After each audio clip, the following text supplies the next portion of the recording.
and go around and glue it on. Now you've got a doubly hard job. You've got to pull off all that's bad, and that could be a full-time job, really. And then you've got to go and glue in its place all the good fruit. Now, even if you could do both those things, you know what you'd have then? A fake tree. And that's what Jesus really is saying about the Pharisees. You have created an artificial tree. He said that's what he means when he says you're hypocrites. You appear righteous on the outside. But see, the reality is, if you've got a tree that's producing bad fruit, all of your efforts on the outside are just dealing with the outward symptoms of something that really has its problems in the root of the tree, in the nature or the essence of the tree. And humanly speaking, we can't change. It's sort of like the saying that we have, a leopard can't change its spots, right?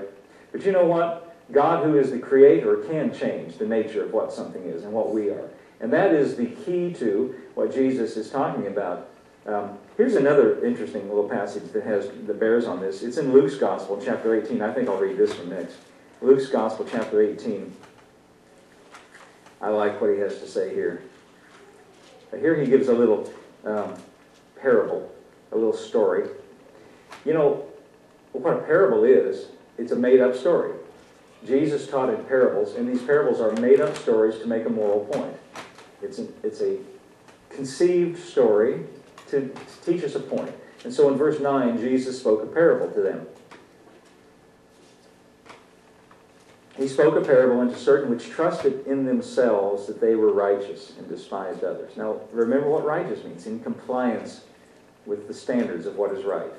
So here were some people, he spoke this parable to confront or to deal with people who were trusting in themselves that they were conforming to the standards of what is right, and they despised others. And then he makes up this story. Remember, a made-up story just to make a point. So we want to look at the story and see what's the point. I'm going to ask you that at the end. It's not going to be an exam. I want to ask you, but just ponder this. What is his point? Why did he make up this story? What's his point? Verse 10. 2 men went to the temple to pray. The one was a Pharisee. Now, we know some things about the Pharisees already. We've read about them. Jesus said, unless you have a righteousness, a conformity to the standards of what is right, that's superior to what the Pharisees have. And what did the Pharisees have? He said they made clean the outside of the cup. They had behavior that looks good to men, but they couldn't change what's on the inside. 2 men went to the temple to pray. One was a Pharisee, the other was a publican. Now, not a Republican, a publican. Publican just means a tax collector. And you're probably thinking, well, that's not much better. Yeah. Yeah. Okay. But that includes both. That includes all of them. They're all tax collectors. Doesn't matter what they call themselves. They're all tax collectors. They know how to do that. Okay, but the tax collectors were held in. Here's what I was about to say. I was about to say that tax collectors were held in bad opinion in those days, but that's the same today too. But you know, in these days, the reason people hated the tax collectors, especially beyond just the reason that they were tax collectors, was because the Romans were really smart. When the Romans would conquer a province, they didn't collect the taxes directly. They would appoint local people because they figured the local people know the other local people, and they knew better how to collect the taxes. They would appoint locals to collect the taxes for them. And you know what they would tell them? They would say, whatever you get what we require you to get in taxes, then whatever you can extort, you can keep for yourself. That'll be your pay. And the Roman army will back you up. See, and so these tax collectors were hated because not only did they collect taxes for the Romans, but they were notorious for extorting money from the people. So everybody hated the tax collectors. So this is a hated, and these were considered to be the worst sinners of all. Just right down there with the worst imaginable sinners. So that's why he says a publican, a notorious sinner, in other words. A person who has a bad reputation. So here's a man who has a good reputation, a Pharisee, appearing outwardly righteous to men, and a person who has a bad reputation, everyone as far as they're concerned, a rascal, in other words. So they both went to the temple to pray. And here's how the Pharisee prayed. He stood and prayed thus with himself. God, I thank thee that I am not as other men are, extortioners. You know who he's thinking of there? The publican over here. That's what they were notorious for being. Extortioners, unjust, adulterers. And in case God didn't understand what he's talking about, he says, even as this publican. In other words, like him, for instance. That's what he's saying. And then, okay, he's saying, I thank you that I'm not like him. I'm not like I don't do these bad things. And let's give him credit here in this story. Let's just agree that maybe he hasn't done all these bad things. Outwardly appearing righteous to men. And now here's what he does that's good.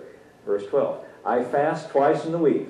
That sounds pretty good. That get everybody's attention. That makes an impression. I give tithes of all that I possess. Another good thing. And the publican, though. See, the Pharisee could point to his good work, right? And he could point to the fact of, I haven't done any bad things. Sort of like that artificial tree I described a while ago. He pulled off all the bad fruit and put some good fruit on its place, and everybody could look and see. But he said that the publican, standing afar off, would not lift up so much as his eyes unto heaven. This implies a kind of humility, not boasting at all, but a very humble attitude. And he smote upon his breast, saying, here, listen to what he said, God be merciful to me, a sinner. He didn't boast about himself. In fact, he sort of is he's putting himself down. He says, God be merciful to me. He recognizes his condition. See, now if the Pharisee were honest, he would say, I'm trying to do the best I can on the outside, but I know my heart is not what it ought to be. Did you know that there have been men in history who have been like that? Martin Luther was one like that. He was a Roman Catholic monk, to start off with. When he first began to be convicted by his conscience, Martin Luther didn't know what to do about it. So he entered the monastery. He thought, well, that's how you get purified. That's how you purify yourself. And they gave him a prescription of things to do, sort of like these Pharisees, to clean up your life, and then, self-mortification, mortification of the flesh. They'd stay up late and pray long prayers. And he testified, Martin Luther did, that he, the rest of them, they had things they had to do, but he excelled all of them. He prayed longer than any of them. He fasted longer than... He would fast so much that they came and told him, you've got to quit fasting because you're going to kill yourself, He was serious about this deal, But he said, in his testimony, he said, the more that I did these things, the more that I recognized my heart was not in agreement. The more that I recognized that there's something wrong in my heart that I can't change. He said, I can't make myself right on the inside. So the more I try, the further I feel like I'm away from it. And it made him very frustrated, very upset. And it's a very interesting story, but I'm just going to leave his story there for now. I'm not here to talk about Martin Luther. But this is the publican. Okay, he says, he smote on his breast and he said, listen, all he had to pray was, all he's got to call on for God, he can't boast about his actions. He can't boast about his work. All he's got to say is, God be merciful to me, a sinner. He just admitted his conditions. I'm not what I ought to be. And the Pharisee could have, if he were honest, have said the same thing. Because an interesting thing we find out, if we read a little bit further into the Bible, when we get over into Romans chapter 3, Paul quotes from the Psalms. And Paul didn't make this up. He's quoting from the Psalms. And here's what he says. There's none righteous, no, not one. Now, how many does that include? Well, it sounds like everybody. Sounds as though that's everybody. Hello? See what that does is that puts everybody in the same boat. That puts everybody on the same footing. That puts the Pharisee and the publican on the same footing. That says nobody complies as far as God's concerned. Nobody's complying. Now see, we like to compare ourselves, humanly speaking. We say, well, I'm better than that person over there. As long as we got somebody we can look at that seems worse than us, then we feel better about ourselves. And it's like the more people we can say on the bad side, it seems to push us closer to the good side. But unless you can be perfect, then it applies to you. So it also applies to this Pharisee. So this publican. See, one man was boasting about all of his good deeds and all of his good actions.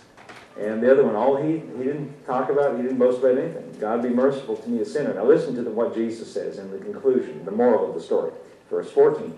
I tell you, this man, the publican, went down to his house justified rather than the other. Now stop right there for a minute. See, Jesus made up this story to make a moral point, and the moral point is this. He says, this man, the publican, who, as far as we know, he might have been actually guilty of all those things the Pharisee accused him of. But see, he said, all he had to say to God was, God be merciful to me. He came to God based on the mercy of God. Not calling for justice, but based on mercy. That reminds me of a story I heard one time about this woman that came to have her portrait taken at the photography studio.